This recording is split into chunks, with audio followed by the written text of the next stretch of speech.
I'm a mom of 3. Yeah. My second child, he has cerebral palsy and hydrocephalus. I have a son who is heavily demanding, he's nonverbal and he's on a wheelchair. The first 3-4 years were very difficult. I was neck deep in denial. At the time, they told me, oh, everything will be over till it's 5. So I waited for that 5-year mark. 5-year came, nothing. This is a child who has gone through 6 brain surgeries. Oh. When you got a diagnosis, what was going through your mind? I reject it. Yes. I did another scan elsewhere and it was the same thing. So I was reading all sorts of things. I did not know who to ask. I cried. I was crying every day. I will carry my son and I'll be crying.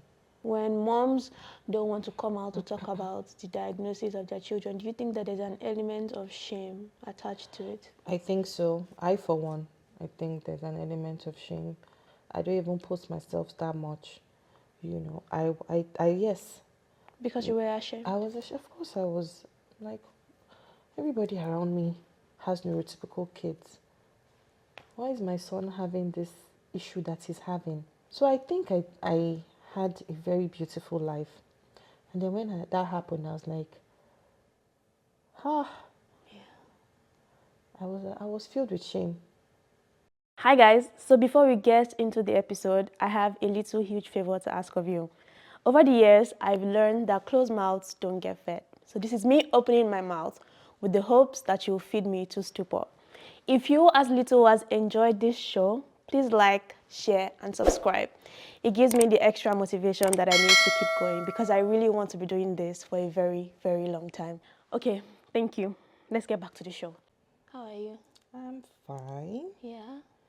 I'm fine. I'm okay. I think that's one question that I always say there are 2 ways to it. Someone can say, how are you? And then someone can say, how are you? Which one did I say? You ask me, how are you? That's the kind of how are you that tears starts to flow because you can't even say how you are. You know, so I'm a mom of 3. Yeah. My second child he has cerebral palsy and hydrocephalus. And now hydrocephalus is water in the brain, which wasn't detected in my womb because he didn't have it at the time of birth. I think he acquired it before 7 months old. So I have a son who is demanding, like heavily demanding. He's nonverbal and he's on a wheelchair. He's not able to tell me what he wants. So I'm doing the thinking. I tell him, I always say we're both using my body. He's using my hands, my mouth, my eyes. Is like we're literally using this body together. So having that with 2 other children, when someone says, how are you? It's deep because you can't even say how you are. You just hug and cry out and then like, okay, I feel better. Yeah. Yeah, so that's... And that's why I love hugs so much. They're just really comforting. So every time I don't want to cry, I'll just hug you for one like just quick hug. But if I'm hugging you for more than 6 minutes, I'm going to cry on your shoulders because there's just but this is not about me. And how your situation, how have you been coping with that? I don't know. I know that he's 7 now. Yeah. So I would say the first 3-4 years were very difficult. I was neck deep in denial. I thought there was because at the time they told me, oh, everything will be over till it's 5. So I waited for that 5-year mark. Who is So they? I was the hospital in the US where he was born. I mean, this is a child who has gone through 6 brain surgeries. He had the 6th one last year, September.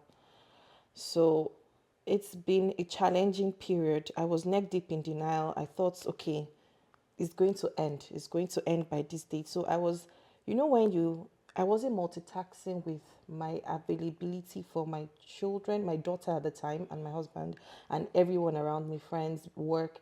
I was just, let me just leave everything aside, me and you, that 5-year mark. Yeah. So until, the 5-year came, Nothing. Nothing, you know. And it dawned on me that I needed to embrace acceptance and learn how to accommodate, you know, be available and Your be new present with, reality. yes, get in tune Yeah. with my new reality. Coming to Canada has never, I've never dreamt it, Yeah. wished it. Yeah. Not Canada, let me even not make it a country thing. Relocating. Abroad, Yeah. Moving from Nigeria not, it elsewhere. has never been. I know the very first time my husband told me about Canada was 2015, and we just got married. I'm like, what are you saying? You know, so he just told me there's something going on right now, but I didn't really pay attention to it. But having my son in the US, I came back to Nigeria, and at 7 months old, I was told he had water in the brain and it was blocked, so he was going to make his head expand. No symptoms. Wow. Was he vomiting? No. Was he crying and cranky? Were his eyes, because if you see a picture of a hydrocephalus child or a baby, they have the sunset down eye. Did he have any symptom? So the only reason I took him to the hospital was because he was he didn't have neck control. Okay. He At didn't what have age now? 7 months. 7 months. He didn't have neck Was he control. crawling? Was he doing all those things? Nothing. He was just always lying down, and if you prop him to sit, he would fall back. And I'm Okay. like, for 7 months, my mother-in-law, my mom, they were both worried. They would even follow me to the hospital, two of them. Yeah. You know, and the doctor will say, oh, he's preemie, because I had him at 30, almost 32 weeks. Okay. My blood pressure was crazy high, Yeah. and I was on admission in a hospital in Nigeria at the time.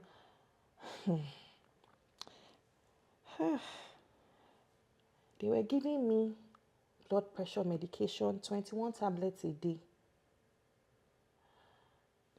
I don't want to have to talk about the destruction that HMOs are causing. That's a story for another day. But I feel like if some things are not covered, Yeah. I have the right to know that I'm going to add money. But at that time, I was already tired. I was weak on admission. 7 tablets every day. And they weren't supposed to give you that. Every morning. They were supposed to, but they were better brands. They were Oh. better brands. Were you pregnant now? I was pregnant. And they were giving you all this 21.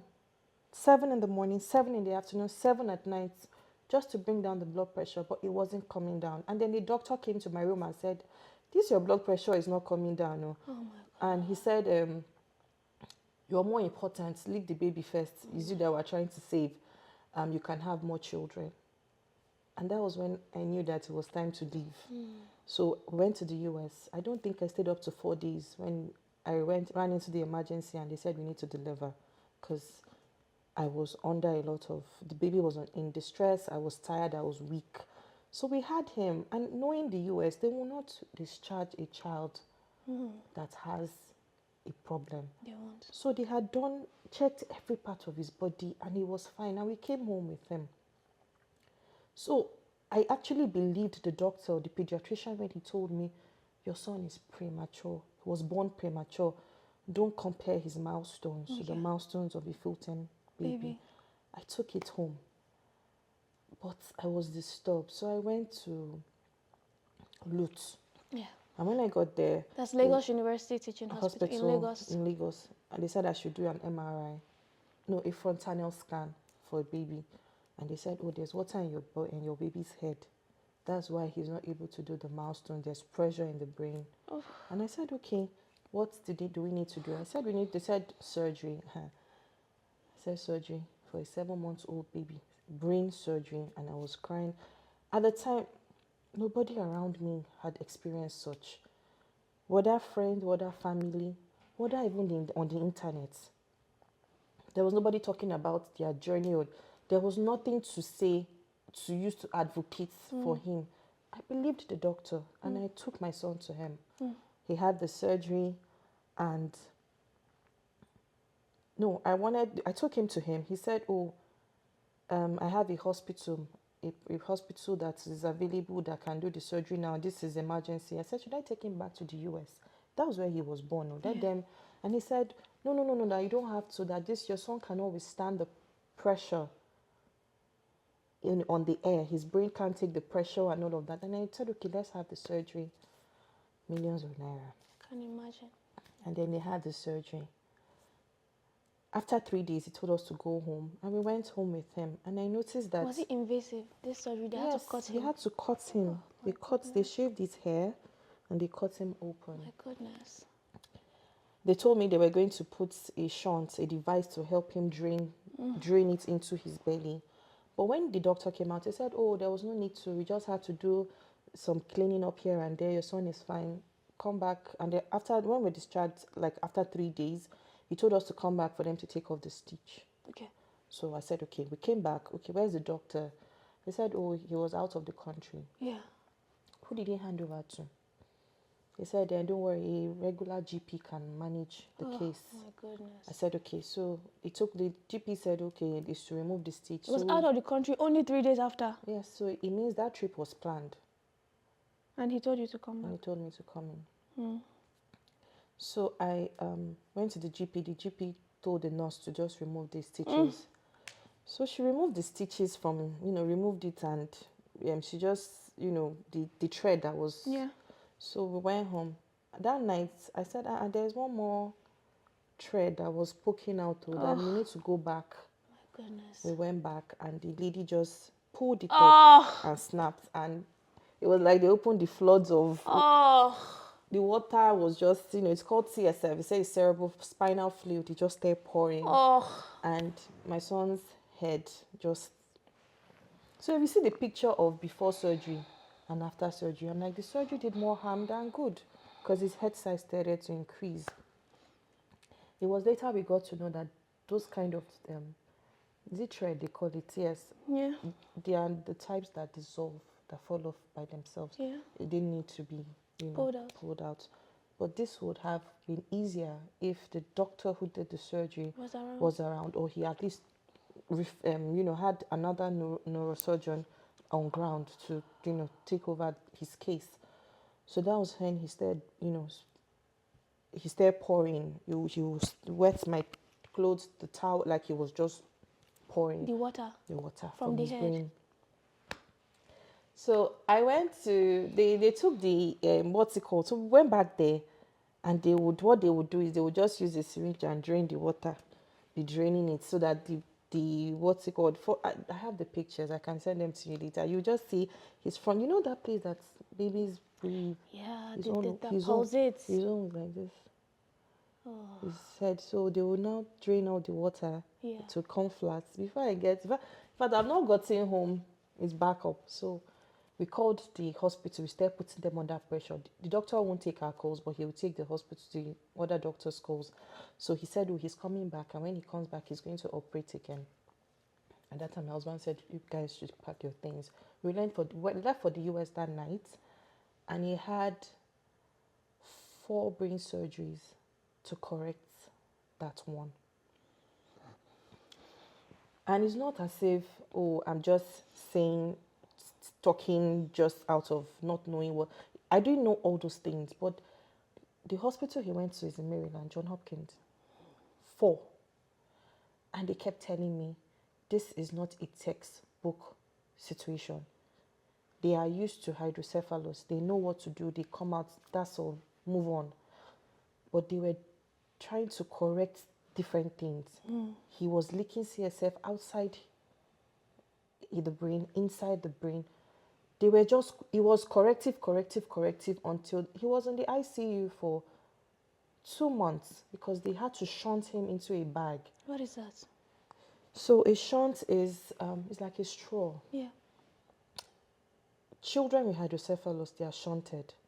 Now they'll have a catheter on top here. Yeah. Then the straw is passed behind your ear to your belly. Yeah. So your brain fluid, whenever they say the brain washes itself, so it goes through that fluid into your belly, and you wee it out. Okay. Yeah. So they couldn't fix it at that time because of everything going on. So they shunted it out into a bag to just drain all the water that had leaked outside into the skull. Yeah. So they drained to completely drain it. Yeah. And then when they were done draining it, they put a catheter inside of him. Now what he has is a programmable shunt. A programmable shunt is a shunt that you can change the settings it's non-invasive. They just have a magnetic device that they can put on his head and change the settings so that they can increase, decrease, increase. Instead of you to keep changing a shunt, if the shunt is not draining, if it's draining too slow, you open. If it's draining too much, you open. This one, they just have a magnetic thing here that they can use to change his shunt. It's a programmable device. So back to why I came to Canada. It's all of that. I haven't even said all, but this is just a summary, and I'm just going bits and pieces from here and there.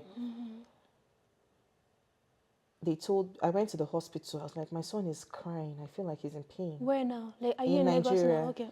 in Lagos. In Yeah. Lagos, he's in pain. At this time, he was 4 years old. He's uncomfortable. There's something going on, and they're like, okay, let's do an MRI. By this time, we had found a very good neurologist. In Nigeria? Yes, Okay. a very good neurologist. He said you need to do MRI. We did MRI, and he said there's pressure in his brain, and that they would need to do. Was he meeting any milestones now, your son? No. He would roll. No, let me not say no. Because I have the big picture in mind, I forget the little things. Yeah. He rolls. Okay. He would roll, takes things hand to mouth. Okay. He tries to stretch out for things. Okay. He would crawl, but on his knees. Yeah. He doesn't have that spinal support. So you just see him get on his knees and then on his knees. So all of that are the milestones that I'm grateful for. Yeah. So he said the doctor said they had to do another brain surgery to change the shunts because they did not have that device in Nigeria, the programmer, to increase the draining power. Because I think the number it was, my son had grown. They put it when he was 2 years old. So he was 4. Okay. They needed to increase it a bit to drain more because your body is producing more. So, but they didn't have the device to change it. So they said we need to do surgery to take out the one that was fixed in the US and put a localized one. I said, I just said, okay. And then I went home. Me and my husband, we went home. And then we looked at ourselves. I said, are we going to allow this? And he said, no. We can't have another surgery here. And that was 1. 2, he was going for physiotherapy 5 days a week. And we're paying 45,000 naira a day for 2 hours. And he did that for a year. So my husband would just pay bulk, and he would tell us a month so that, your money is remaining for so. We're doing 45,000 naira a day for 2 hours every day of the week, except weekends. And we did it for 1 year. And of course, the owner said, they are increasing, they need to expand. And okay, so he went to 50,000. We said we couldn't afford it. So she said, okay, you know what? Let's do 35,000 a day, right? And that because it's my son or that, So we said, okay. And we did that for an additional 2 years. Now, I already had 2 kids, a boy and a girl. And I was thinking to myself. So this was your 3rd child now? I know. Then I just had the 2 of them. My first is a girl. My second, a boy. What's his name? His name is Tobena. Tobe. We call him Tobe Jesus because Tobena means praise God. So Tobe Jesus, Tobena. So we wanted, at the time, I think I started wanting another child. I always say the parenting, the strength and the effort I've put into 1 child, I would have used it to have 6. 6, because it's a lot. Yeah. So I knew that I had the capacity to be a mom to a lot of kids, but life happened to me, so I was stuck. So I knew that my husband and I started saying, okay, another baby, should we not? And they're like, do we even have the money to take care of another child? My first son, my second child had already, the financial burden that came with his condition was a lot. We were already choking. And then we have our daughter who deserves the best as well, So we decided to just take a break from therapy. And then we stopped. When that 3 years was done, we stopped. And coupled with that decision to stop and the doctor saying my son needs another surgery, we started to look for a way forward. Now, going to the US, I did that US trip for 3 years. Go, income, accommodation, hospital bill, 3 years. And I was like, we can't keep doing this. We need something that is more permanent so that when there's an issue with my son, we can easily just go to the hospital. Therapy doesn't have to be when you have, when you don't have. If anybody is going to make a decision for surgery, you're sure that this person has a valid reason and they have the medical expertise to, to take care of him. I think priority for us was even the financial burden. Yeah. So we tried Canada at the same time, tried to have another child. We had a baby 2022, and that was the same year the whole PR journey began. No, 2021 when I got pregnant, and that was the same time I started the PR journey. Yeah. Everything was going on well, though. Everything was going on well. Because I used to hear people, 1 month medicals, 1 month this one. It got to my turn. Medicals happened. Month 1, month 2, month 3. Next thing I got a letter that I needed to do. They needed a comprehensive report for my son. And in that letter, there were questions. Questions like, what is his expectancy? 5-year plan. Who is asking this? It was the email that I came from I want to believe it was IRCC because Okay. it was the process, where the Yeah. process, what's his 5-year, what do I expect, what does the doctor expect his 5-year to look like, and some other questions that they asked. And the doctor said in his over 30 years of experience, he has learned not to project, a child's current condition on their 5-year, on the 2-year, on the 3-year, that miracles happen. So he couldn't really answer that question. He answered the other ones, but the one that had the futuristic expectations there, he just wrote that, he can't ascertain what is going to be. But as of now, this child is non-verbal. The child is on a wheelchair. The spasticity, because my son has, he's stiff. Sometimes he can't put, like, if he's trying to stretch out his hands, you see him shaking because probably, I think I know it's pain. It's pain. So I said, all of that was written, and then we sent it back. Month 4, month 5, month 6. Yeah. And on the 7th month, I was already panicking. And I started getting advice like, remove your son from your application. He's already an American citizen. Remove him. You can always bring him in. And I'm like, who's going to be doing that 6 months in, 6 months out? And don't forget, he's the reason. So be honest, he's the reason this whole journey started in the first place. So what benefits would it be if he can't even access medical care because he's not a citizen or a PR? So I waited, and at the end of the 7th month, I got medicals passed. My chest was like this. I thought, and medicals passed, and then we decided, and then of course every other thing went about smoothly. We got our PR in 2022.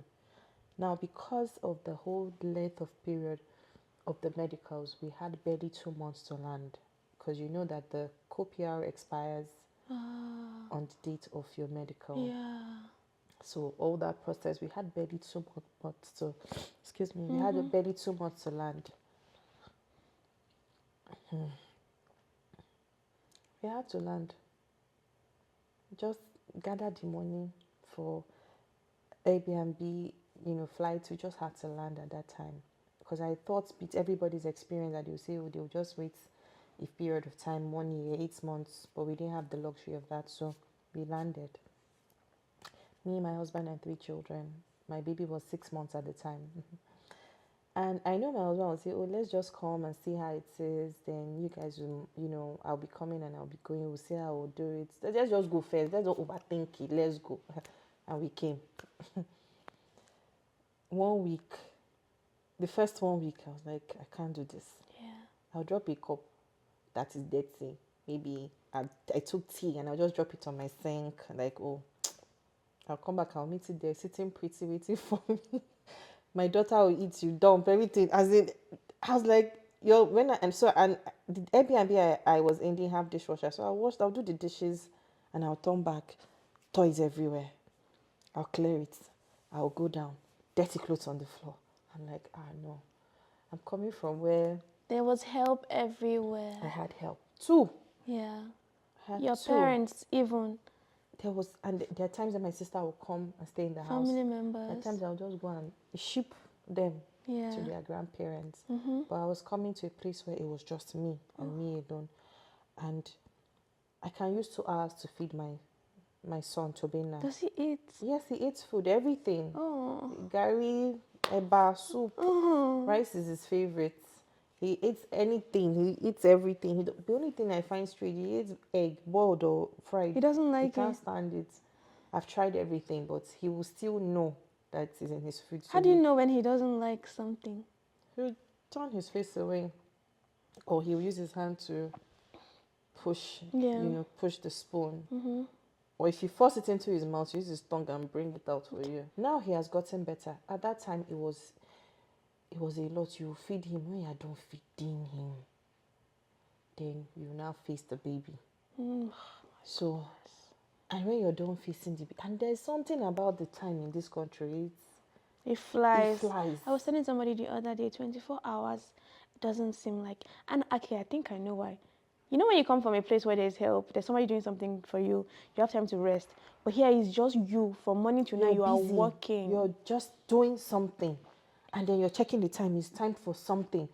It's just... So I was like, when I'm done with him, I'm done with feeding the baby, and it's time to, make lunch or make dinner. It was just a routine. And so at the end of 4-5 weeks, my husband was like, oh, that his leave will soon be over. As he was dragging his suitcase, guess what? I was dragging my own. We're packing together, and we packed down. And when we were done packing, we went back to Nigeria. Yeah. And I came back when my baby was a year and 2 months. Okay. I came back when it was a year and 2 months. I came back, I was ready. I was like, okay, you know what? My baby is older. My son, I can manage. My daughter is older too as well. So I was ready, and really I was ready. So when I came back, we my daughter got enrolled in school. My son got to daycare, the baby, and now it was me and Tobina. So I went to, how did I get him into the system? I went to emergency. What do you mean into the system, into the hospital system? You know, when I came in here and I joined WhatsApp groups, I used to see that medical, 3 years wait list. Yeah. 2 years wait list. It's crazy. 5 years wait list. I was like, no, I'm not going to do that. Cannot even afford that. I came here because my son, according to the doctor, told me he needs a brain surgery. Okay. And we need to get an intervention. If it's true, if it's a lie, just let me know that he's not in danger. So I went to emergency. And when I got there, they were asking me so many questions. And I was answering them. And it was looking like they were taking it as, oh, it's constipation. I mean, it's just maybe he's cranky because he hasn't pooped. We can feel something there. The x-ray says, This is in Canada now. In Canada now. I said, how can a child who is non-verbal be in so much pain and is crying, and you're telling me that, it's constipation? I think there's something more. And then at that point, I said, he has a shunt. I think that was a magic word. Yeah. He has a shunt. And they were saying, you said he has a shunt, and then straight into the MRI. And they did the MRI for him, and they realized that truly there was pressure in the brain. Thankfully. Yeah. The hospital didn't have the device to change it. To change it. Yeah. But they called the company. Okay. And in less than, what you say, 30 minutes, they brought the device, and they changed the seat setting and repeated the MRI after 2 days, and they saw that there was, it was better. Yeah. So that was how we got into the system. Then the doctor said, oh, it was a Nigerian doctor, the head of neurosurgery. In Canada? Yes. No way. The head of neurosurgery is a Nigerian doctor. So they said, okay, what do you need? Do you have a a social worker? Do you have, he's just asking me, do you have these things that were strange to me? Yeah. Do you have this? Do you have that? Do you have this? Do you have, and I said, I don't have anything. I just came, and he just sent out all the referrals. Yeah. And that was how I started getting calls. Then I registered him for school, and I got him into school, and he has a fantastic EA, by the way. What is EA? An educational assistant. Okay. So she's with him in class. She feeds him. She's with him. They give him breaks from sitting on his wheelchair because, sitting for how many hours is school? So is he in a special type of school? No, or? he's in the regular school. Yeah. He's in the regular school. So, but he has his own. I think they call it IEP. I think he's a specialized. His own curriculum is different. Yeah. It's the same, but they have a different way of teaching him.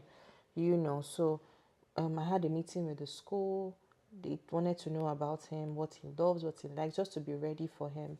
And the school was very well. They really accepted him with open arms, and he's doing so well in school. He loves school. Oh. If you dress him up for school, when you wear his shoes, he will just start, shaking his head like, being happy. let's go. So I always have to take him outside to wait for the bus. Once he knows that he has worn his uniform and he's worn his shoes, he doesn't want to be in the house anymore. He wants to leave. So he loves it here. He has improved here. He's doing a lot better here, and I think I also have a better relationship with my daughter, because I always say, they like to call them the glass siblings, the siblings of special needs children, because they say they are seen but they're not heard. So my daughter is very expressive. She'll tell you exactly how she feels. So I'm engaging her in different curriculums that require me to go with her and be there for her. And then my son is fine. He's doing very okay. My baby is in the daycare and he's also very well as well. So I think I've done well for myself, but I felt like I was doing things for every other person but me. And that was what gave birth to the warrior mom. Now let me take you back. Remember I told you that there was nothing on the internet at that time for special needs. Like, I think a lot of us are hiding. I think a lot of us feel like there's this shame, or there's something that you're paying for from your past, or there's something you did wrong. Did you ever think those? I did. That you were paying for something from your past? But I did not do anything. I was still asking God that, what did I do? What was your offense? What was my offense? Let me not say I did not do anything. I don't know. Yeah. Because I asked myself, what was my offense? Did I wrong someone? So you felt guilty? He said, the guilt was on another level. On something that wasn't your fault. I was like, what did I do wrong? Yeah. How did this become me? Yeah. Why? And then I started saying, okay, blood pressure, from where? And then I said, my body failed my son. If I didn't have high blood pressure, I'd probably have had you full term. You'll be fine going about your life. Yeah. So I failed you first. Wow. By having high blood pressure in the first place. That's what filled my mind. Yeah. Oh, wow. And that was what I was thinking about. And there was a time I posted, and someone said, this must have been an inheritance in your family. So on the internet. And then you also have to be careful of church. There was a pastor that said, oh, it must be from your father's side. Somebody somewhere, or then they will say, oh, yeah, go and check your husband's compound. You're joking. You'll just be hearing different things, when I don't think any of my friends meant harm when they say, oh, this pastor, I was just running from pillar to post, just just waiting for someone to tell me that, don't worry, this I've seen. How they say I saw something. I wanted someone to see vision for me. Did anybody see any vision? No. But I have people around me, my mom, myself. I have had so many dreams where my son is talking to me and where he's walking around, and I never wanted to wake up. I was like, my dream is better than my reality. That's how I always felt whenever it's not something that happens every time. Yeah. I've had it 3 times in 7 years. Yeah. Where I see him walking and talking to me. I've had friends call me on the phone to say, Ada, and they are crying, Ada, I just dreamt I came to your house, Domina opened the door for me. And I'm like, so shall it be. Yeah. That's what I would say to them. So I think that was what made me go from one place to the other, because I was looking for someone to see vision for me. So the warrior mom, which is an Instagram page that you open to create awareness. Creating an Instagram page to create awareness because I was like, there was nothing on social media. Let me not say the internet, because Google is one place to look. On social media, or there was nobody sharing their journey. I wanted someone that had had the experience to come and tell me, this is what I did, this is what I want to do. Just advise me. Yeah. I was a struggling mom who had just gotten a diagnosis for her son, but I didn't say anything. And I remember that, and I remembered now that it's like I'm of service to everyone but myself. What can I do to pass the time? What can I do to channel? Because I always have something to say, but how can I channel that knowledge, what I've learned, how I've coped, how I'm struggling? Yeah. How can I put it out there? And then I started the warrior mom. And you'll be amazed that my DM is full. Oh. My comment section, you see about 2 or 3, but my DM is full. And that brings me back to what I'm telling you about. Acceptance, denial, just not wanting to be out there. Nobody has any timeline for anybody's healing or acceptance or denial. And nobody has a right to say your acceptance lies in you coming out to because even as I'm seated here and I've come out to talk about my son, I won't tell you that I'm 100% sitting on acceptance. Yeah. I go from denial to acceptance. And I think what makes me go back to denial is when something triggers me. Yeah. When something around just triggers me and I'm like, this child is your age. See, then I'm back. Yeah.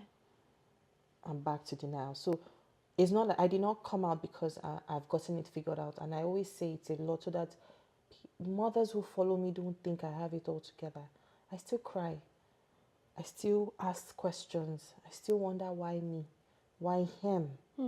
So I wanted to encourage myself and encourage other moms. And I'm very happy with how far I've come and the amount of moms that I've been able to connect with.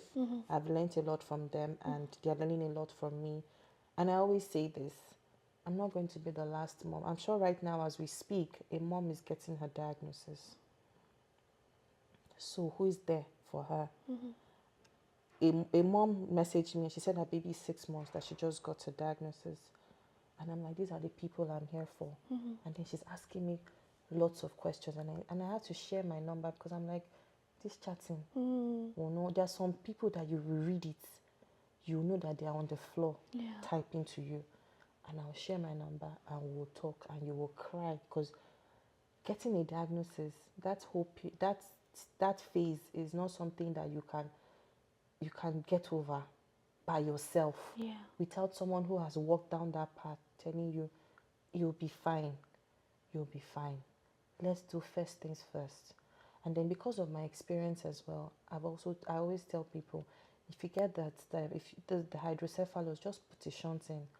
They don't go left, don't cut through corners, because there are other ways. So the hydrocephalus is what now? I don't think water I asked. in the brain. Okay. That's water in the brain. So some people don't want their children to have shunt. They want you to drain a hole and allow it to find another channel. But it's for older people.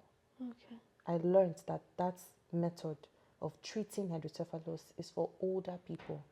A baby is growing. That place will close back because the body treats it like an injury.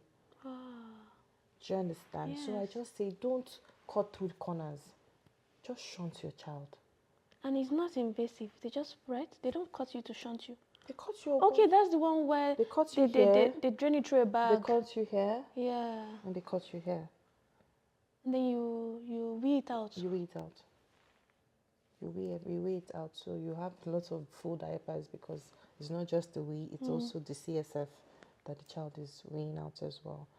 I did the we eat out or the body absorbs it. I don't know how that works, but it's here, here, the open here, here, and here. Tobina still has it as we speak. It does. He still has it as we speak.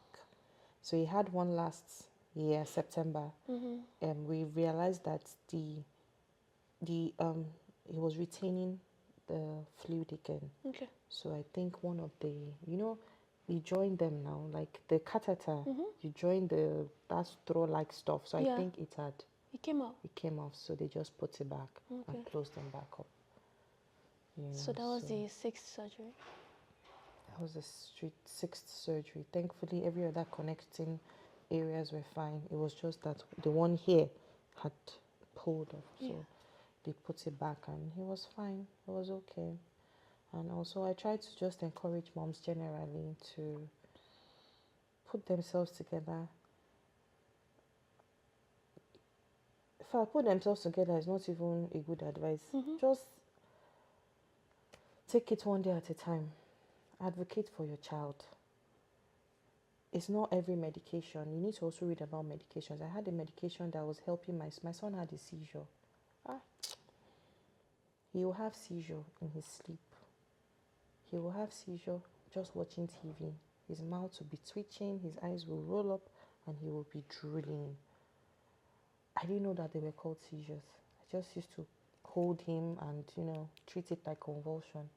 I didn't know that they were seizures until the one that he was losing breath happened. He was sleeping.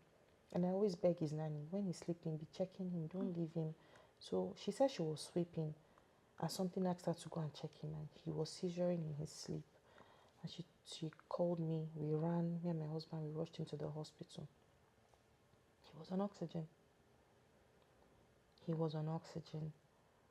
And that was when I knew that all those things that were happening to him were seizures. So he's on a seizure medication since 2020.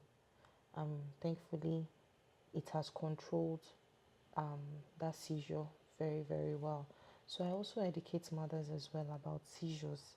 It's not convulsion. Yeah. It's seizure. And do you know the difference? So they're similar. Okay. They're very similar. But remember convulsion, they'll put spoon in the person's mouth. Which I heard you shouldn't even do. Really? Yeah, I heard it was dangerous. Because it was popular back in Nigeria. Like children will get a high temperature and then begin to convulse. And then you put like a silver spoon in between their teeth. Yeah, I heard that it wasn't good. Yeah, that one self is dangerous, but I don't really know. You just see a lot of things on the internet. Yeah. So I don't know how true that is. My mom swears by it though. She'll say that because once the teeth closes, that the child is gone. So you have to use the teeth the spoon to prevent the teeth from meeting each other. That's what she says, and she swears by it. So it's something I've grown up to see other mothers do. Yeah. And all of that. So do you think that when moms don't want to come out to talk about the diagnosis of their children, do you think that there's an element of shame attached to it? I think so. For one, I think there's an element of shame. For the longest time, I didn't post pictures. If I'm not going to post Toby, I don't bother posting my other children. I don't even post myself that much. Yes. Because you were ashamed? I was ashamed. Of course I was. Like, everybody around me has neurotypical kids. Why is my son having this issue that he's having? I just felt somebody would just be there laughing at me because I felt like I had a perfect life. People will say, oh, you have a perfect life. You don't have any worries. You're good. Your husband, everything, you are fine. So I think I had a very beautiful life. And then when that happened, I was like, I was filled with shame. And shame because I didn't even know why. Like I told you, the guilt, first of all. I caused this. Do you still feel this guilt? No. I think I stopped feeling this guilt last year. I can imagine, after 6 years. I stopped feeling that guilt last year. I told myself I wasn't responsible. When did you start the Warrior Mom page? I started the Warrior Mom page last year. Yes, it's a year. February made it a year. I started it on my son's birthday last year. February. Tobina's birthday? Yes. I said on his birthday last year, that was the first time I posted out there about Tobina, spoke about him, did a video about him from birth to the current age at the time. And my phone will not stop buzzing because nobody knew. And friends then who would say I'm always full of excuses when I don't honor their invitation. I would just get voice notes of them crying. I'm like, why are you crying? You just be crying, and I'm so sorry. And I'm so sorry. I didn't know it was like this. I didn't know I honestly thought in my mind, it's no more than malaria. But because you're always not able to come. I was a wedding I was supposed to go for. I had done everything. I was ready to go. That morning he had a seizure. Will I buy you a Ashwebi and not come for your wedding? Yeah. He had a seizure that morning. And then he sent me his thinker. I was Stinker. there for you. Oh. I was there for you. And I didn't say anything. That was one of the voice notes I got. She was in tears. I didn't know. I thought it was just malaria. But even if, I'm sorry now to cut you, even if it was just malaria, your child needed you at the point. And that's why we always talk about. She said I was always saying that he's sick. That but would you be lying? Will I be lying? Yeah. Would I be lying? And sometimes, some friends, I won't even tell you I can't make it. Something came up. I'll explain later. I'm so sorry. And I will always send a monetary gift since I did not go. I always did that. And probably they didn't take the apology or they just carried face and moved on from there. But I know that there'll now be like kind of like a distance in the friendship. But I didn't have energy. And that's why we talk about like giving your friends grace, because sometimes also like to the point of the friends too, because they didn't really know what was happening with you, so maybe they felt rejected in some way. So we're not really blaming them, but like when a mom just tells you, I don't think any mom will lie with her child though. If you say, oh, my child has school play, yeah, but you don't want to especially with me now, where I think I'm very mindful of what I say as a parent. Ever since I became a parent, right? I don't say nasty things as a joke even about my kids. So when somebody comes and says their child is sick, even if it's malaria, even if it's a cold, because I've had to cancel outings because of I'm ready, I'm dressed up, then my son starts to have a temperature, ordinary temperature that paracetamol will feel. But then I know that when I go outside, I'm not going to be 100, so I'm going to have to stay home. And mine is not even. I'm not even comparing my story. I would never dare to do that because it's not even a fraction of what you must have gone through. The mental effect you must have had on you, the monetary effect. But I want to ask, when you got a diagnosis, what was going through your mind? I reject it. Yes. First of all, I reject it. No, it's not my portion. Yeah. And I did another scan elsewhere, and it was the same thing. But like I said, I was just saying, like I felt rather, I was like, it can be fixed. Okay. So the surgery will fix it. He'll be fine. I start asking questions about the type of surgery. I hope it's not something that you come out of your theater and tell me stories that touch, and then I started reading on Google, and trust me, that one can take your blood pressure from 0 to 100. Don't check Google when you're sick. Real quick. Yeah. So I was reading all sorts of things. I did not know who to ask. I cried. I was crying every day. I will carry my son and I'll be crying. I'll carry my son and I'll be crying every day. I said, and I tell myself, you reach your turn. Story. What everybody around you is doing. Because a lot of people in my like friends, relatives that were around my age range, we all got married 2014, 2015. So everybody's posting their children. I couldn't even post milestone. Those 1 month, 2 months, I could not do it. I was in the hospital from month 7 to month 13. Because it was from one hospital to another hospital to another hospital. Even in the US, I was in the hospital for 2 months straight. Then we went to a rehab for therapy, and I was there for another 1 month. I was there even on Christmas Day. And my daughter was in Nigeria with her dad. Yeah. And I did this for almost 3 years. I cried, oh. I cried. I became a shadow of myself. I left. I did not even. Is my sister, my mom, my sister-in-law. She would, they'll be calling. I used to say I think they had like a timer on their phone or something, because they would just call. How are you? What's going on? How far? What are you doing? On my birthday, during that period, somebody would just press the bell. It would be all my really close friends, because they knew that I was not myself anymore. I think this whole journey took a lot from me. Yeah. I posted something yesterday, and I said, my identity, I don't know who I was before 2018, but I know who I am now. It wasn't easy for me to get here, but I know that a lot has changed. Yeah. So when I got that diagnosis, I was a mess. I was a mess. I cried every day. I was bargaining with God. Tell me what you want me to do, and tell me what you want to do. What you want me to do?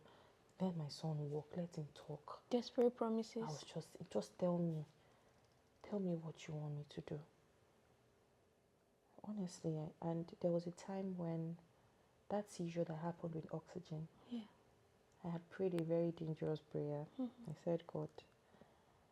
And then I was like, damn it, I must be a very bad mother to think this. I said, God, please, if this boy is going to stay here and suffer, and if I'm going to stay here and suffer, is it not better off with you? Oh. Do you understand? And my husband told me, you think you can survive it? Don't you ever say that again. And that was the time he had the seizure that made him, that we had to take him to the hospital, and he was on oxygen.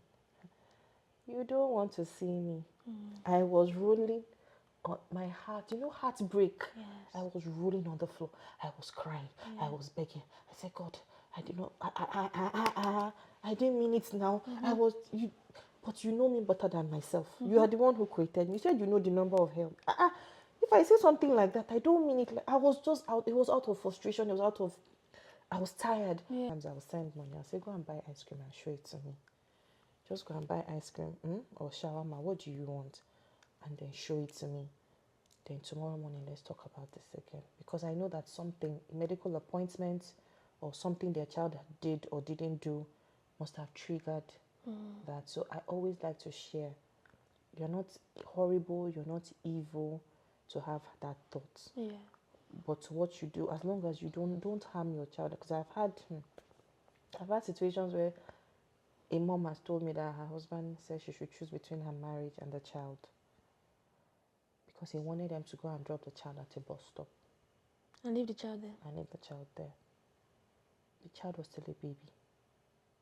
So they got their diagnosis on time? Yes. Most people get their diagnosis at birth. I don't know why mine happened at 7 months. Most people get their diagnosis at birth. Or even from the in womb. yeah, They'll tell you. Like a friend of mine that I met when Tobina was 1, she was the first person that I knew that had this same diagnosis with my son. And I think she was just God sent. Because when she called me, she spoke for 1 hour. And I felt like I told her that, look at what I'm going through, and I was crying. And she told me, should I bring bucket for you so that you can fill it up? I was like, who is this person? What kind of statement sometimes is that? that's what you need, right? She said, I've been on this journey for 1 year. Don't worry, you're still new. Well, cry. When you fill up the bucket, let me know. And I was like, first of all, I think what made me stop crying was like the audacity. Why would you even tell me that? And then the tears just dried up. Yeah. And then she sent me pictures of her son. But hers was diagnosed in the womb. So she knew all the while, So I was like, how did you manage? She said she got pregnant immediately for another one. That was how she coped. So there's no rule to coping. There's no rule to acceptance. There's no rule to moving on. for this particular friend of mine, the doctor advised her to, to have another child as soon as possible. Not because she's going to abandon the first child, but because he wanted to cut short whatever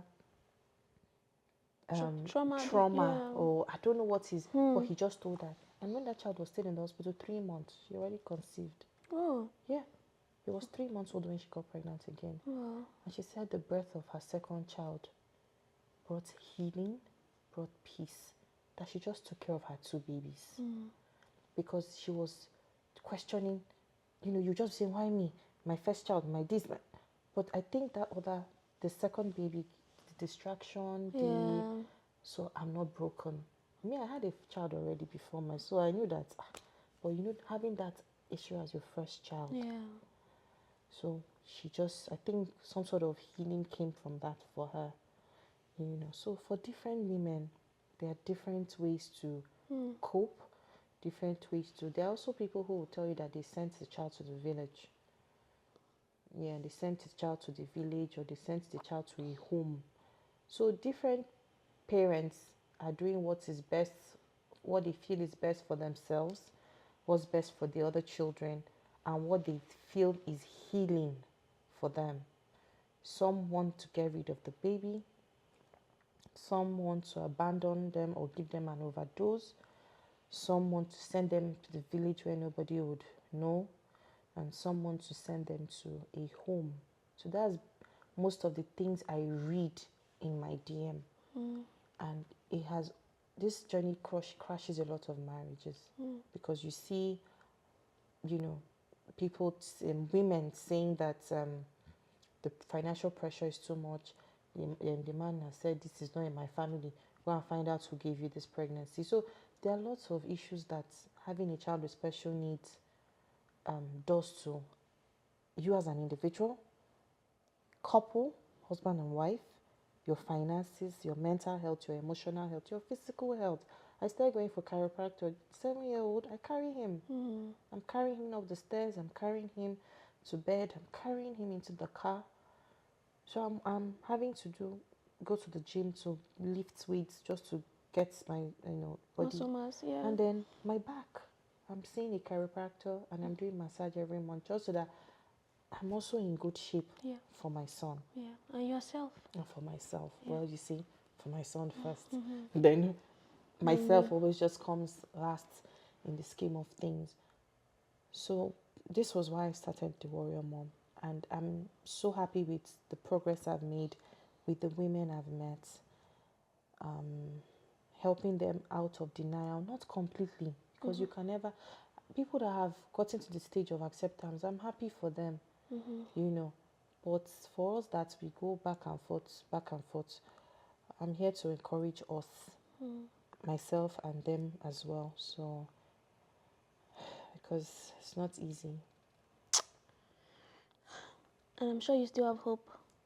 I still have hope. I feel like, especially as believers, hope is kind of like, if you ask me, I think it's a coping mechanism. It helps you adjust better, I think. I have hope. I first started telling God, okay, I know I have a lot, but can He just talk? I want Him to tell me when there's something wrong. Because there are times when I come into the room and He sees me and His eyes are wet. The water, like the tears haven't dropped, but they're there. And then He bends His mouth and I'm like, something hurt you. Something is making you sad. And I know you want to tell me, but you can't tell me. So I'll just hold him. Yeah, I'll tell him. I talk to him. I'll just hold him and he will cry. But I will just hold him because I don't know what it is. I'll make sure he's not in pain. I know he's not hungry. I know he's not constipation or anything that has to do with his body. Do you want water? I'll just try everything until he's calm.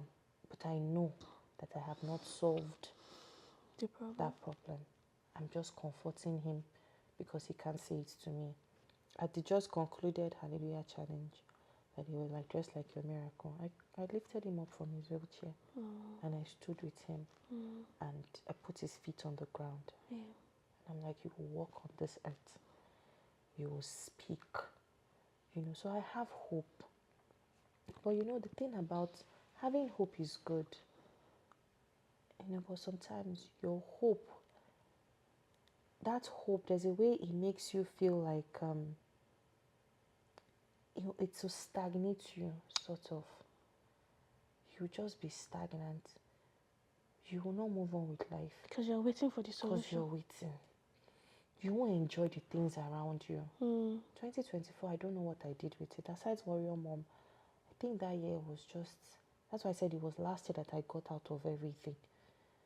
Hope is good.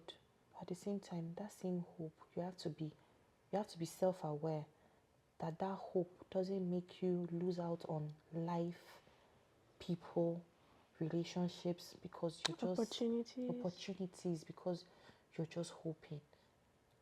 And I told myself something, and I wrote it out as well. I said, if this is it, somebody asked me, Ada, if this is it, if this is it, how do you feel? And how do you intend to cope? And how would you live? That call ended with me not having an answer. Because I did not have an answer. I had never thought, what if this is it? Because we always say the will of God, the will of God. Especially as somebody who believes in God. So you know how we believe in the will of God. Yes. Now, you also need to know that I always tell myself in the Bible that it was the will of God for Jesus to suffer the way he suffered. And that's why he even said, if it's your will, let this cup pass me by. So sometimes the will of God requires you to go through whatever you're going through. And I tell myself, that Jesus fell 3 times. So do you realize? What does that mean for somebody who's not a Christian? When he was carrying the cross to where he'll be crucified, he fell with it. Okay. He fell the first time. He's Jesus, so he has power, but he fell. He fell the second time.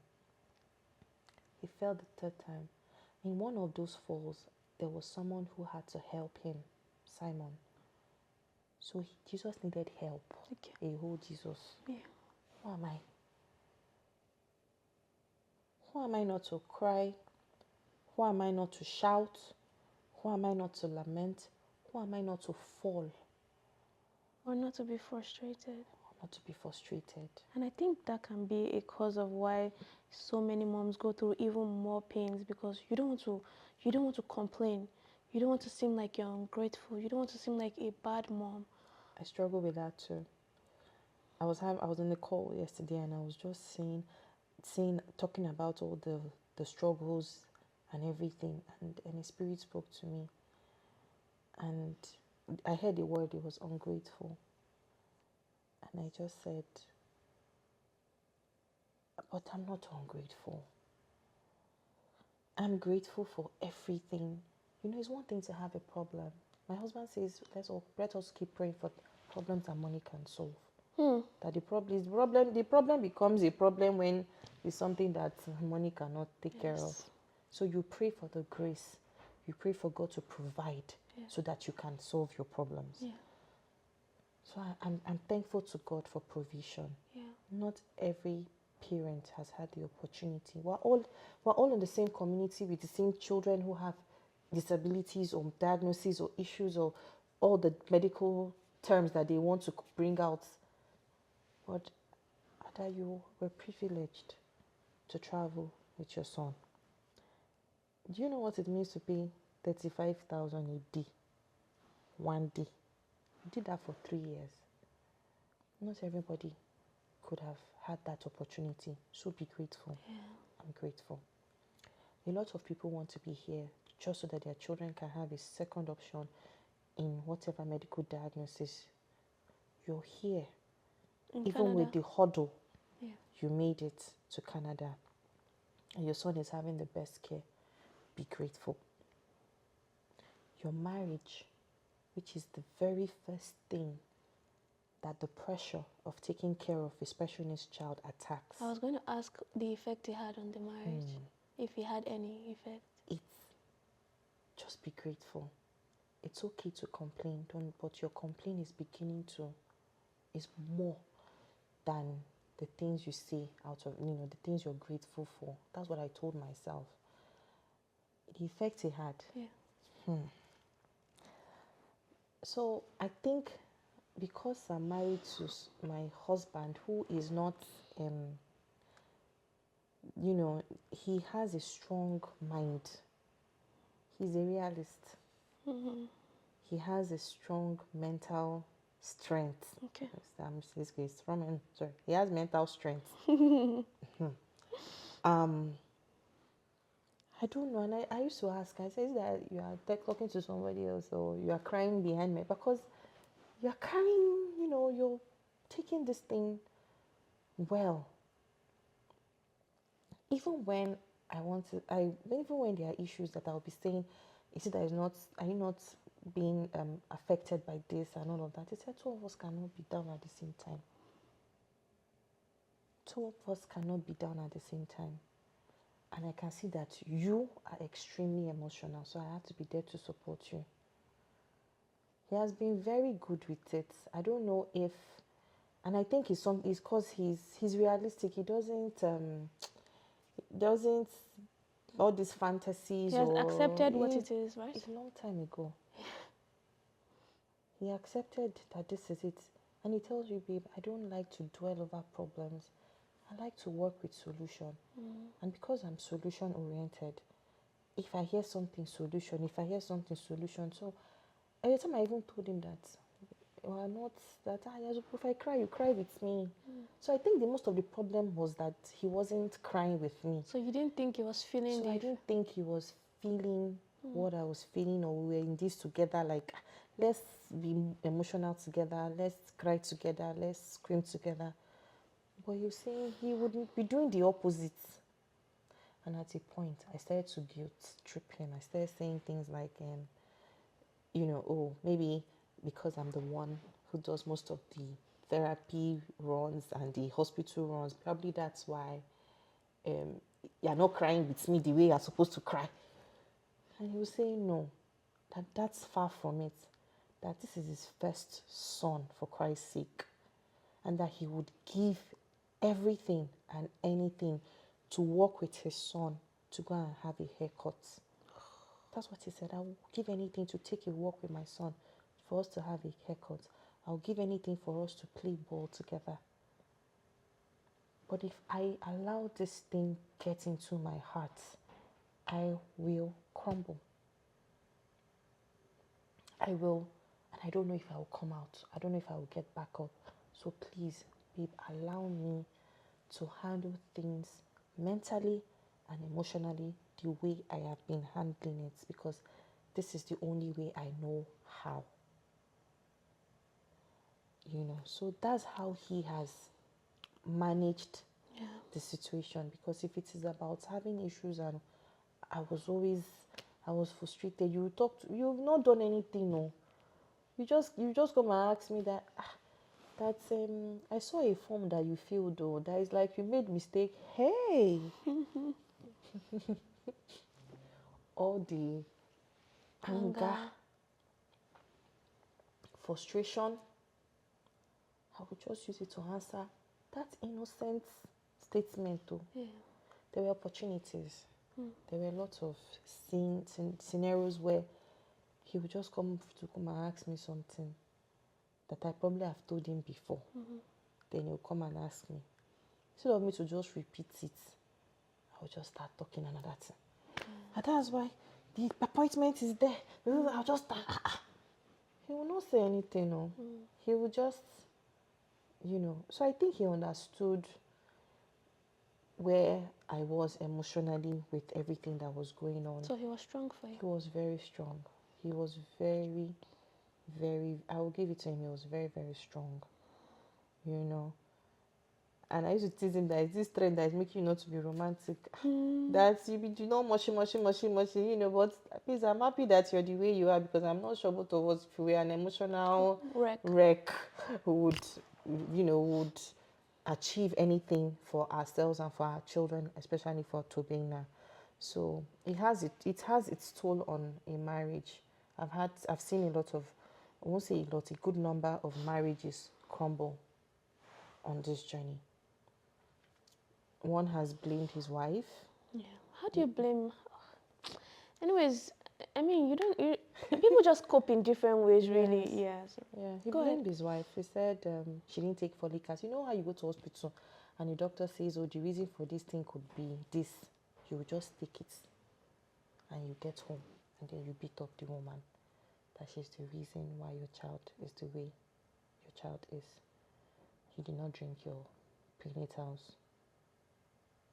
And that was, she was going through that for the longest time.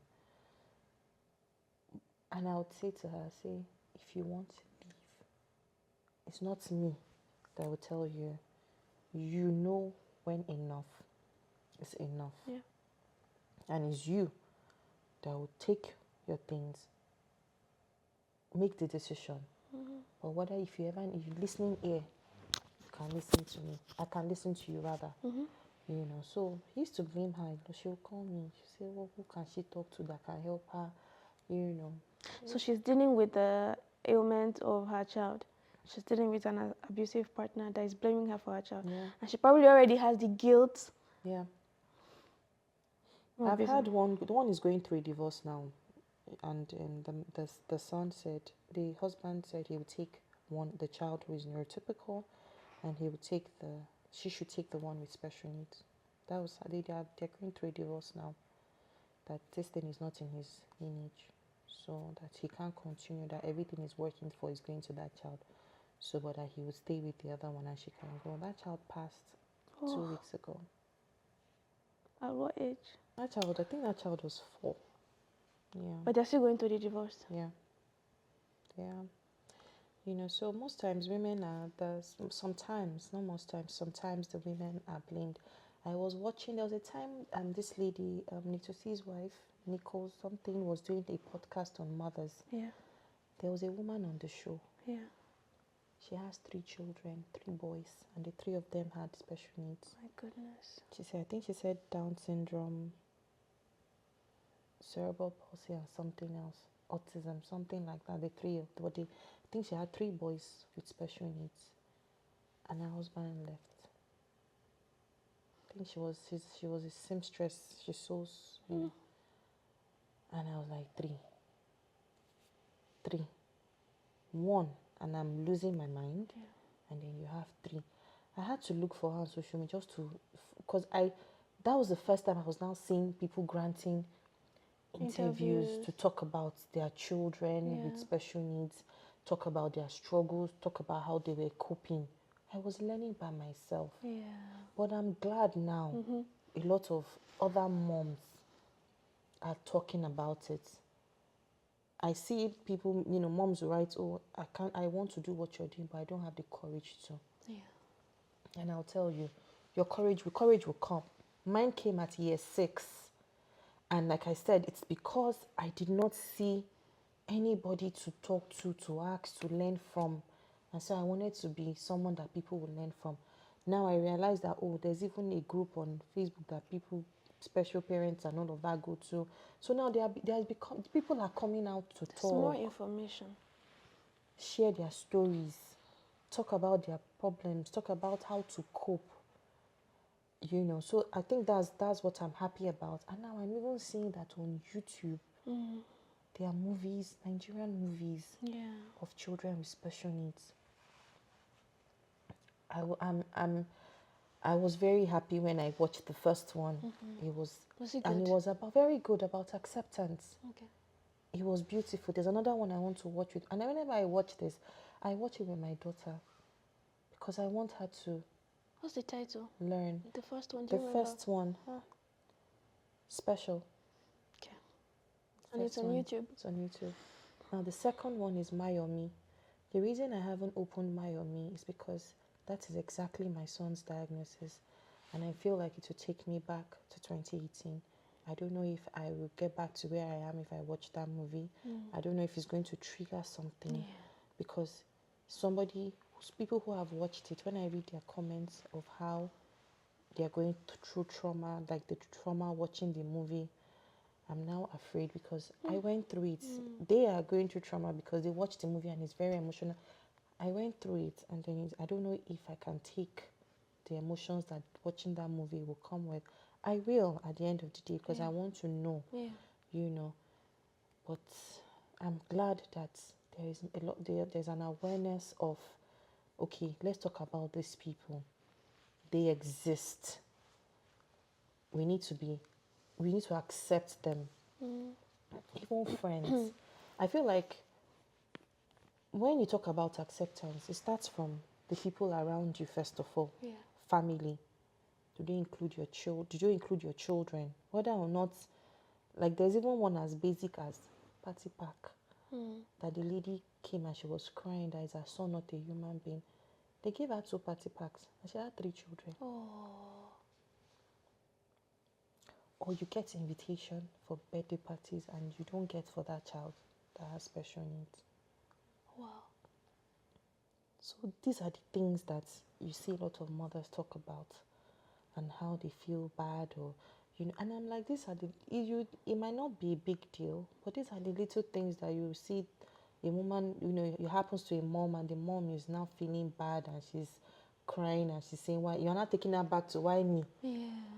Why me? Just things around you just reminding you Just of little things reminding you of what you're going through and all of that. So, or schools rejecting you. How many schools rejected Tori in Nigeria, in Lagos? In Lagos, how many schools? Oh no, we don't know, we don't know, we don't know, we don't. And this is even nursery level where he wasn't going to be disturbing you. It's the same diaper you're going to also do for the other children there because they were still very little. But I wanted him to be around. I was just trying everything. I read, put him around other kids. It will pick something in the brain when he sees it. But I got a lot of rejections. It was a lot though. It was a whole lot. Like, I can't even begin to imagine how you, again, when I make my own examples, it's not to compare my situation to, I would never ever do that because it's not even anything close. But like every time, like any of my children have a cold or something, like, and I'm awake because we co-sleep when they have a cold, and maybe their nose gets blocked in the middle of the night, and then they can't breathe for like 2 seconds, and they try to get I also can't breathe. Like I hold my breath. I can't explain it, but like I'm so in tune where it's like I hold my breath and when they breathe, I breathe out. So when they don't breathe, I have to check, and then to you now constantly having to deal with your child being in the position where you have to hold your breath for a really, really long time. Even when it's like, I can't remember the last time no, I know I can. Now I sleep, I am able to sleep. But once upon a time, my son could only sleep for 2 hours in 24 hours. Just 2 hours. You'll be awake. He'll be awake. So if he sleeps at 10, he's up at 12, and it's still the next 10 again. He couldn't just sleep. So I will cry. I will just spend the whole night crying. I said, God, even for something as basic as sleep, Yeah. you mean I can't even get that one too? Do you get? And when he's sleeping, when he even falls asleep, I'll be checking. Sometimes I'll sleep on the bed with him, and one of my hands was because of seizure, especially the ones that happen in the sleep. My leg, something must be with him. You know how a woman carries her baby to sleep while breastfeeding? That's how we'll sleep. So that when you do like this, you wake up. I'm awake. And even the sleep, 2 hours, and that's it. If I set my son's medications on this table, you as an adult, I'm not sure. Up on like the current medication. I'm not sure you've taken up to one of its bottles. He has one for sleep. He has one for spasticity. He has for seizures. Then all the other multivitamin, vitamin C, fish oil for the brain. Like, like all these things just to keep you alive and well. But me of now, Yeah. I will not have it any other way. Because when I went to go and tempt myself, I knew what. The repercussion. Yeah, I saw what it did to me. So right now, I just plan myself around him and his routine and everything that he does. So. Did you have like any family member or friends that made you feel a type of way because of your child's condition? No. Okay. I had quite a good number of friends. I'm very friendly. My mom even used to pursue some say I'm very, very friendly. So I had a lot of friends, but my very close ones that knew exactly his diagnosis and everything I was dealing with. No, they were very they were present. Oh, we're so grateful for They people. were very present. When my daughter was 25, I called one of them. She's an event planner, Pussy. I called and I said, my daughter said she wants a party. But see, I've never had a party in my house. I've never had people come to have fun. I always have people come to tell me, sorry, how is to be, bring me fruits, hug me. I want a different setting this time. Every time we mark any of my children's birthday, it's just us. I've never had people in my house for a different reason. And she was like, Ada, say no more. Say less. Say as in, she just... And I said, this is how much we have. Considering the fact that we put everything into my son. This is how much I have. And she said, don't worry. On that day, I didn't believe that my money did what it did, though, because it cannot have been my money. Yeah. It was not my money. The vendors, the food, the decor, the banners. I said, it's not me. And then she said, we're here for you. So apparently they went and formed the group thing, and everybody was just contributing. They just wanted to do, because every time they ask me for help, I say I'm fine. What do you need? So I feel like they were just waiting for the opportunity. Just waiting for me to just say something or ask for something. And that was the first thing I asked for. And then they're like, thank God. And everybody just came out in their numbers. But the other people that I have as friends that I didn't really tell everything, the very first time they were knowing was on my page last year. And they felt very, very bad that, because I might not have told you what was going on with my son, but I will always tell you that my son is not feeling well. We're in the hospital. Today is on admission. I always say it. But you know how busy life can be. That in the whole period I was there, I didn't get a visit, or they didn't visit. So when they saw the video, the voice notes were just like, Ada, when the same Lagos, I never came. I never even came for once to say, this child that I always saying is, let me come, I won't see what's going on with you. You don't come out again for events. Let me even come and see what's wrong. They all started feeling bad. And I told them, and I said, life is busy. I didn't even feel any type of way. Life is busy. Everybody has what they're going through. So it's okay. It's okay. So I'm grateful for everyone that has been there for me. And that's why when I did a fundraiser for children of special needs in December. I wanted to give each family 50,000 naira for December, 60 families. Okay. And this is the first time in my entire, because they've been begging me to do GoFundMe to raise money for Toby, and I'm like, no, we're good. So this was the first fundraiser, and I was doing something on behalf of Toby. Toby wanted to gift other children something for Christmas. So I feel like the youths from all over the place, those that have been genuinely there and all of that have been there for me, and then those that felt like thank God, an opportunity to right a bit of wrong or something. And, because they really, really cared about Toby from the videos and the voice notes, and they just felt bad that they were not close enough or present enough, so everyone came through for me. I've always, God has blessed me. I've always had good people. I don't think I've had any bad experience per se, but I've always had good people. We might not see every day, and I'm not one to judge. We might not see every day, but I know that if we call, we talk and we were gisting and all of that. So I've had good people, and they've been very supportive. Nobody has made me feel any type of way. When they invite me for parties, mostly when it's house parties, they always keep a room downstairs for Toby. So they will just say, oh, that they've dressed the bed for him, and they'll bring his food there. So they accommodated him well.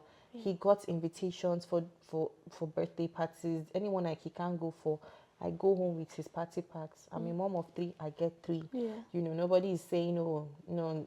So I'm very blessed with the people around me. They were very, I've not had anyone make me feel any type of way. And if they have, I didn't notice. Yeah. I didn't notice. So, what do you feel like is the best way for people to support moms with special needs children? Finance, money. I would have said my dream, and God says my heart, my dream is to have a diaper bank in Nigeria, in Lagos. One of the costs is diaper.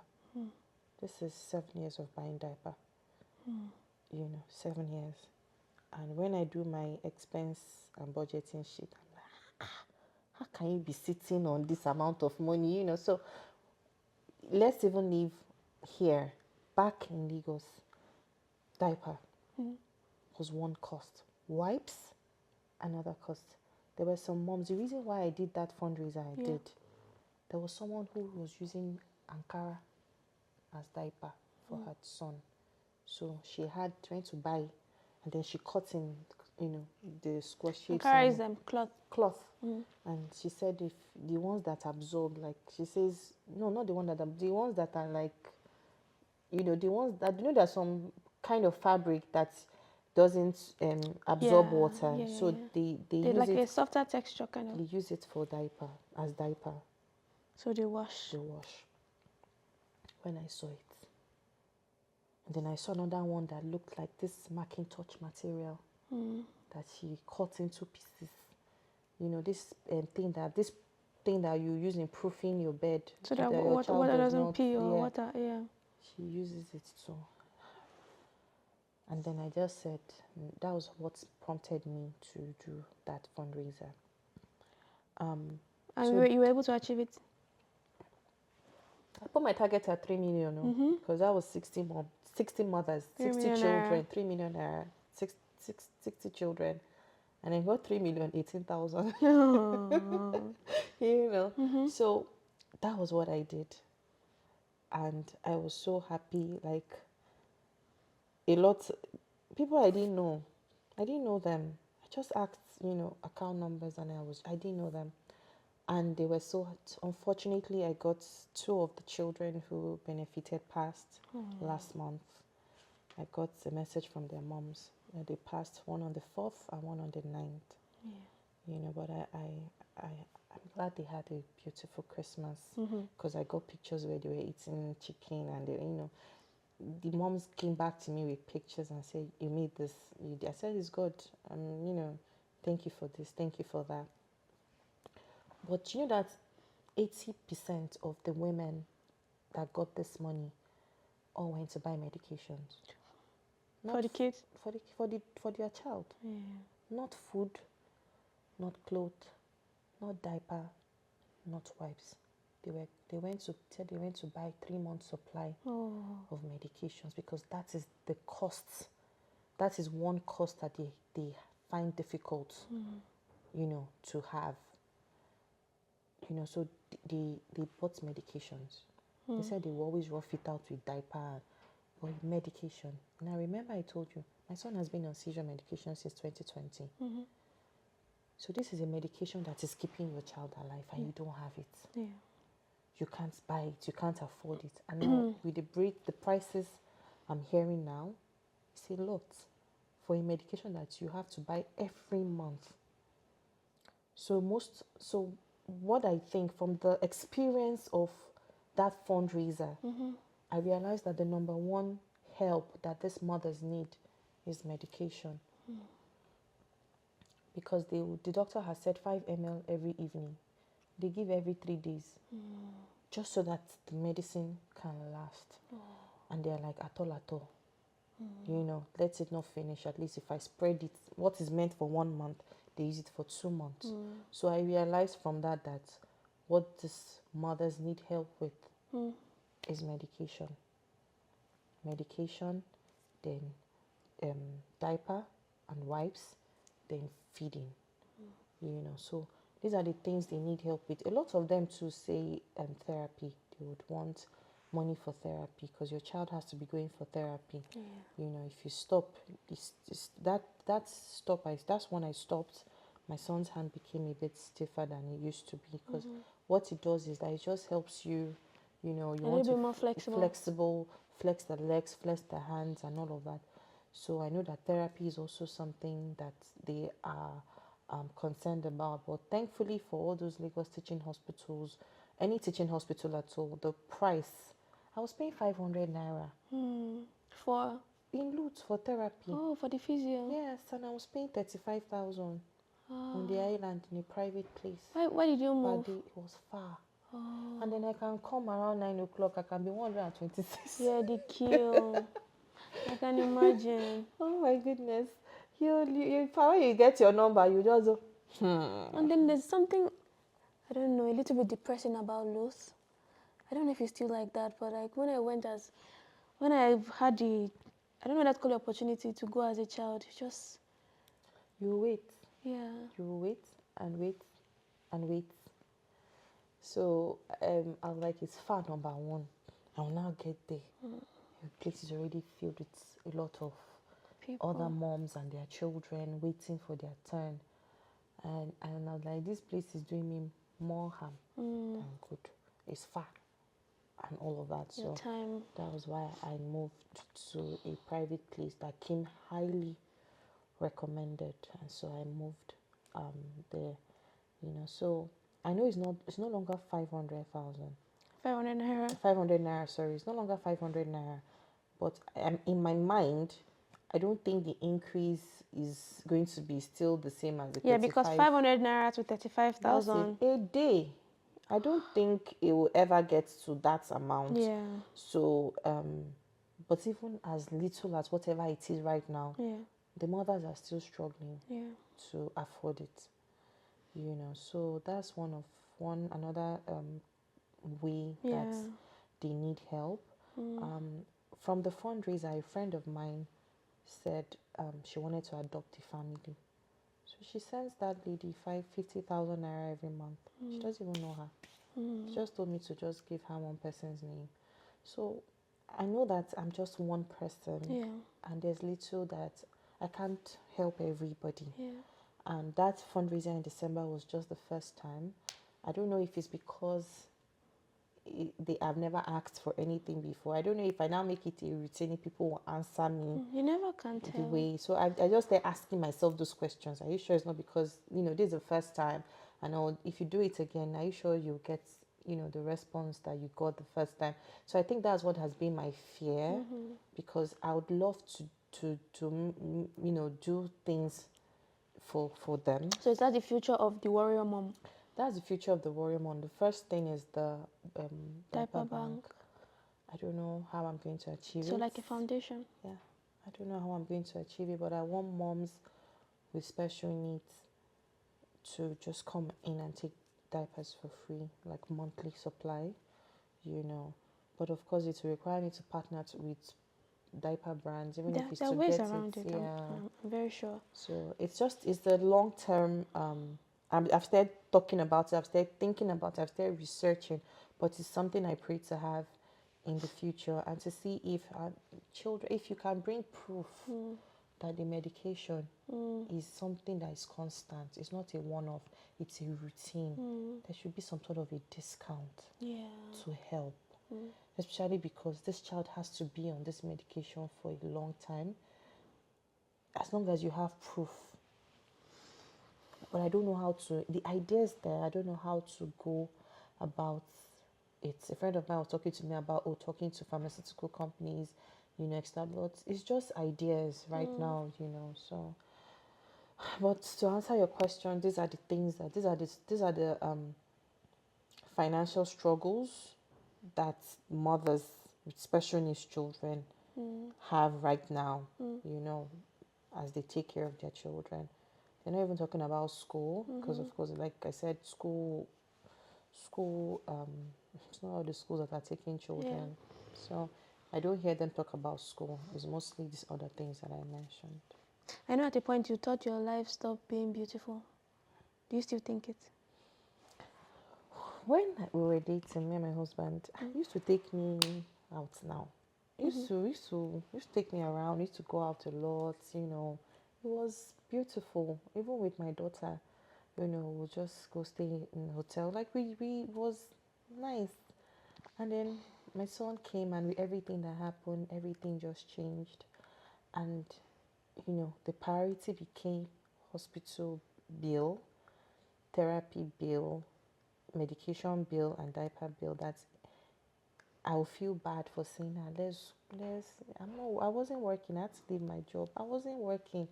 Is this the one person that is footing all this bill? And now come and be telling date night. Date night to where? And island food is not cheap. No. And knowing who my husband is, he will just see the menu and say, this is 2 therapy sessions. You want me to eat 2 therapy sessions?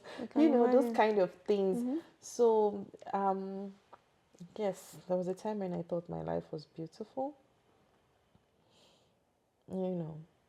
Up until everything happened in October 2018. The surgeries, back and forth, the diagnosis, and my life changed. Now, now do I think my life is beautiful? Now. Yeah, now. If you asked me last year, I'll tell you no, and then I'll cry. But now, no. What do you think has helped you? Talking to other moms has helped me. That's the honest truth. Talking to other mothers on this journey has helped me. Knowing that I wake up in the morning and I'm reading messages or DMs, and then someone is saying, please, you are the first person I'm seeing that is talking about this. Don't stop. If you stop, it will affect me. Knowing that the fact that you come out and talk and people are drawing, how can you draw strength from me? I'm not even finished giving myself strength, and you're telling me that you're drawing strength from me. You're telling me that please don't stop this page, don't give up, no matter what happens. Because I took a break, last year I took a break for 2 months, and I was reading messages, and they were so worried, panic, and they were like, if you fall, it means that it will affect me. So I was like, okay, it's not about me anymore, even though it's also about me, but I now know that I'm not the only one who's benefiting from this. So talking to other moms who have overcome, because I had to, one day I came out and I was saying on my page, I said, please, where are the older moms? People cannot leave us here. I'm here encouraging mothers that are coming up. Me, I need to be encouraged by older moms. My son is 7. Where are the 8? Where are the 9? Where are the 10? Where are the 12? Where are the 20? Come and help me, please, so that I can know how to plan.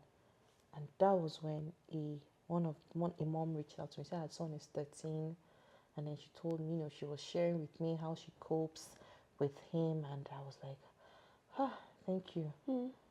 Okay.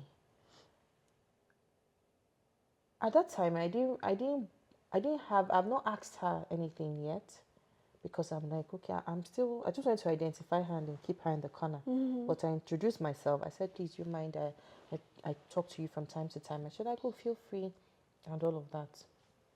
So I like, okay, I have somebody in my corner for teenage years. Let me just be dealing with this right now, So the fact that I was able to talk to older moms and talk to women who also have, children around my son's age, and then moms who are also just getting their diagnosis, I think that's what helped me.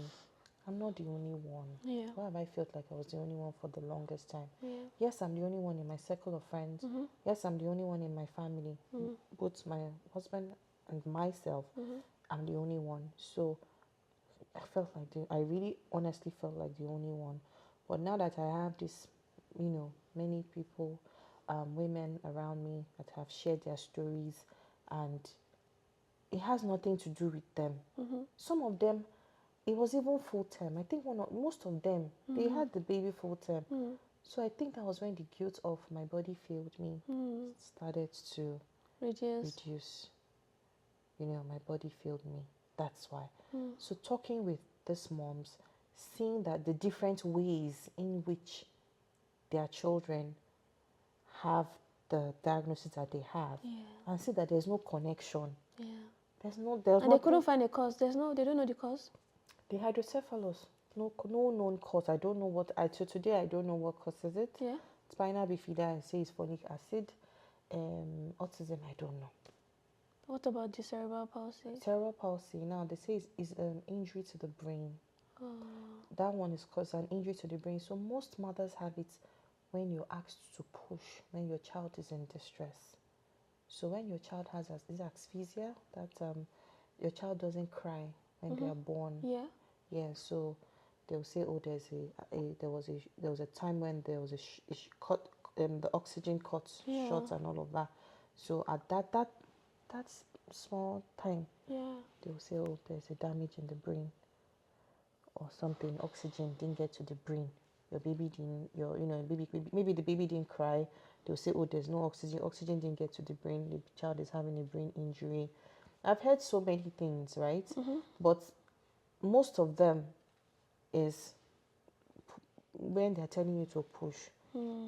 You've been in labor for so long, you're being asked to push, and then the child is in a lot of distress and all of that. So I know that a lot of moms have told me that that's how their child, got cerebral palsy. Mine wasn't from that, any of that.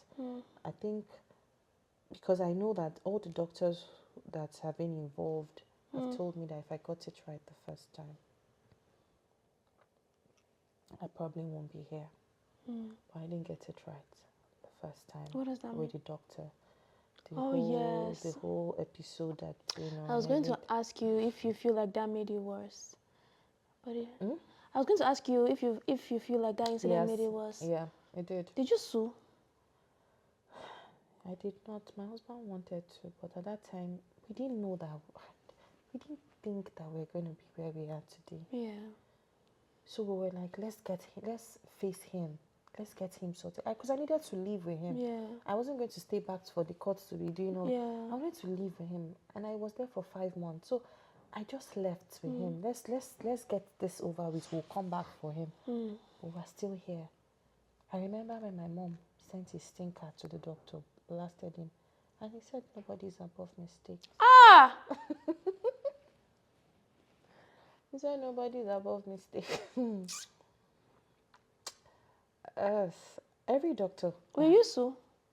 I think they said time had passed or something. I don't know if I have the opportunity to. I don't know if I have the opportunity to.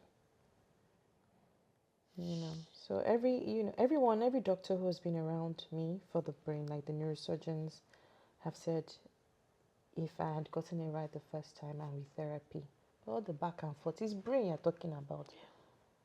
In that first 5 brain surgeries happened between month 7 and month 12. Month 7, month 12. An infant. Back to back to back to. They'll take him in, they bring him out. They take him in, they bring him out. Just don't take away the fact that they have to medicate him heavily. Yes, heavily, because you don't want him to have meningitis.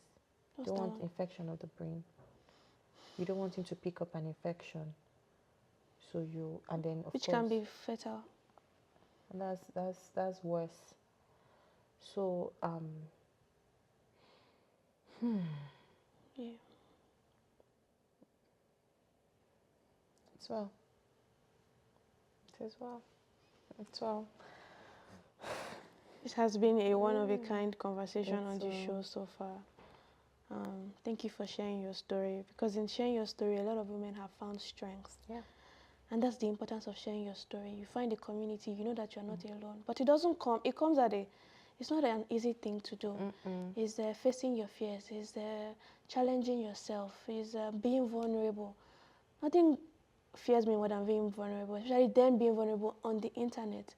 It can take a lot. Your work doesn't go unnoticed. A lot of people thank you. I thank you. Yeah. You're stronger. You are a warrior mom. That is the perfect name, because the things that you are going through or that you have gone through. I haven't even said, I've not even, like, I'm just remembering them, and because that's how I just, it's Can an you experience, imagine? it's gone, let's move on. Experience, it's gone, let's move on. But talking about it, I'll just go back and remember one thing, and I'm bringing it back.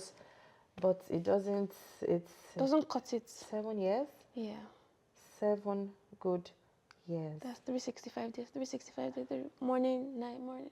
I was in just this 2024. I was in the I don't know. I was in the hospital almost every day. For you or for Appointments for him. Are there still any brain surgeries for him in the future? I pray not. No. So, Amen. and that's why he's having periodic MRIs. Periodic MRIs. You know, and what I just want to say is,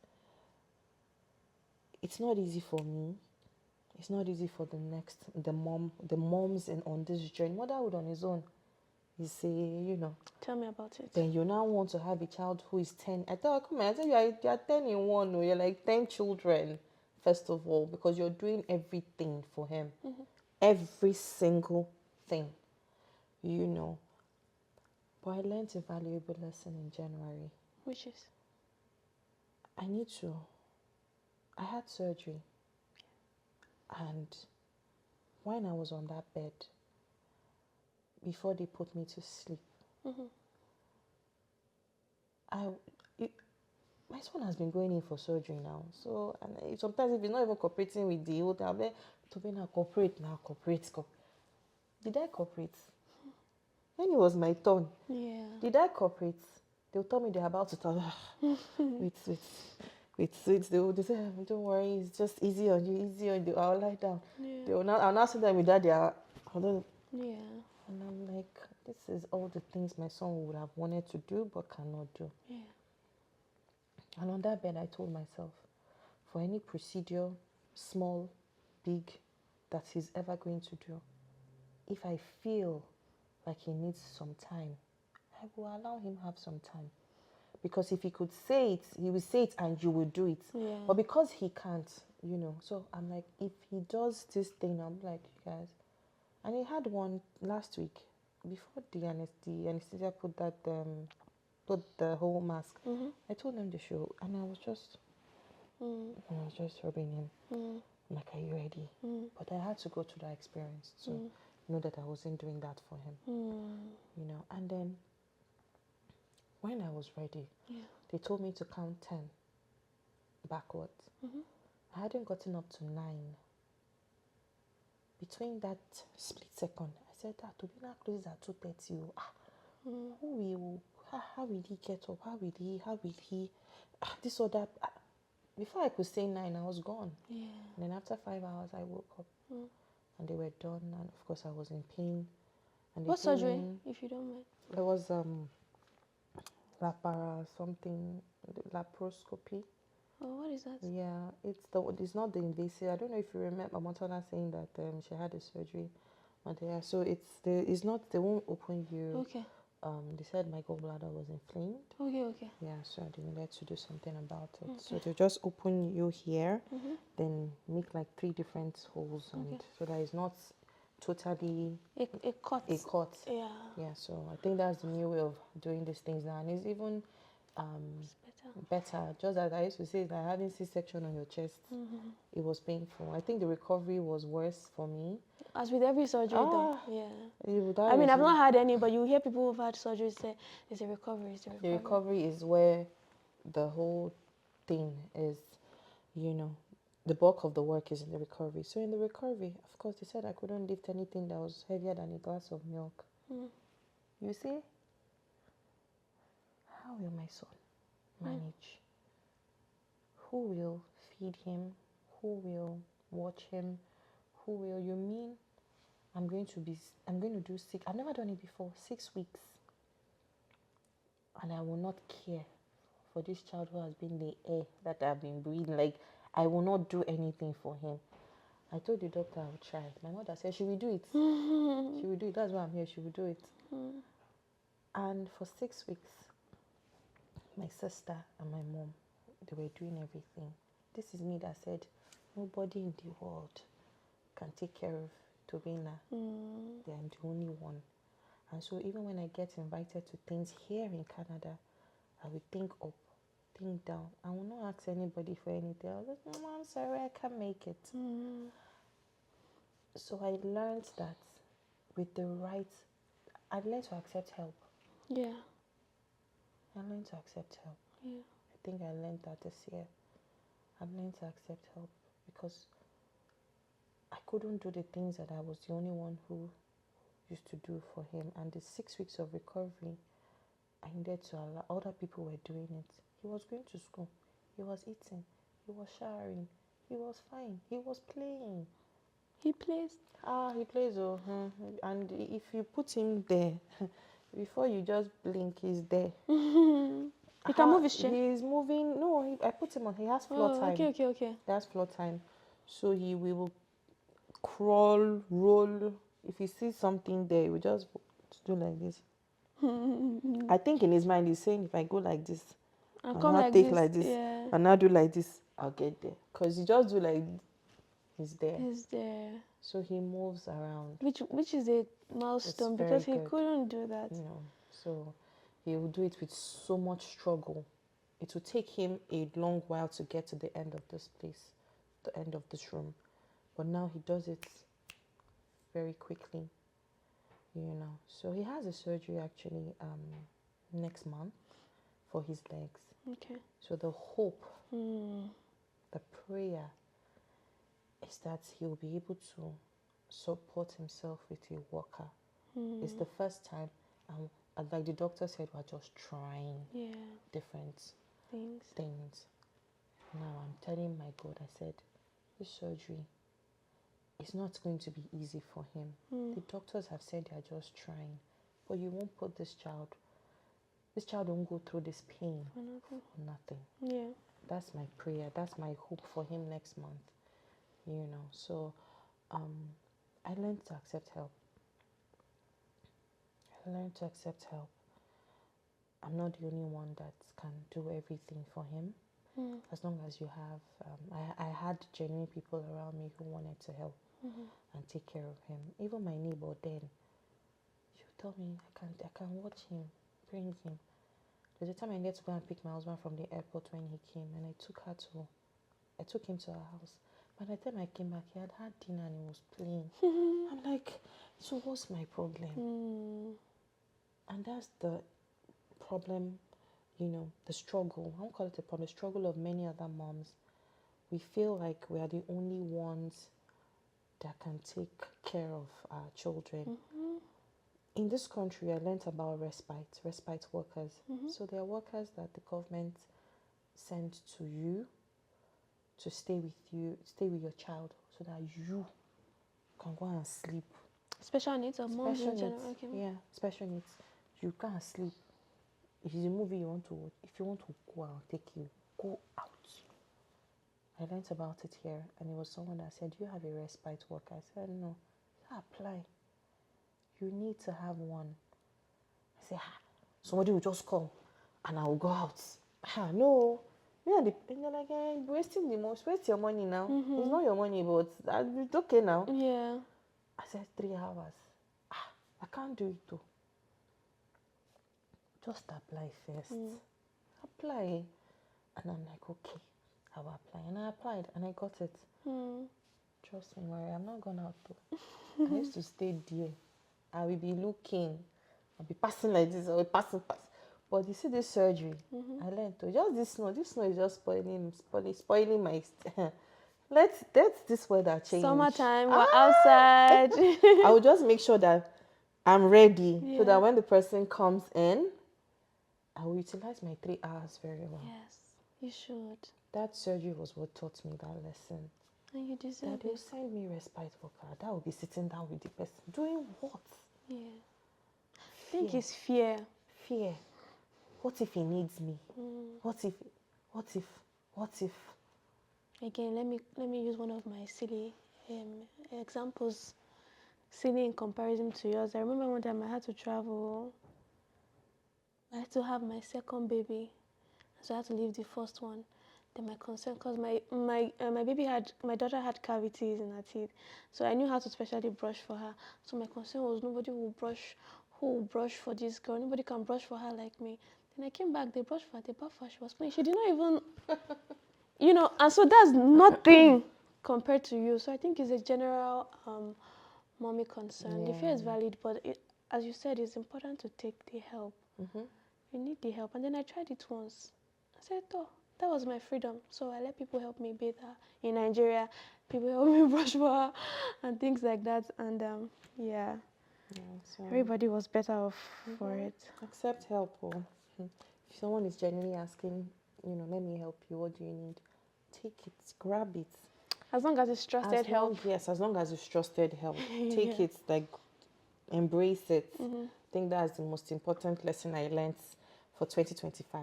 And I'm going to utilize that lesson very, very well and beyond. Yes. Yeah. Rooting for you, Ada. Thank you so much for sharing your story with You're all of us. You welcome. inspire us more than you think.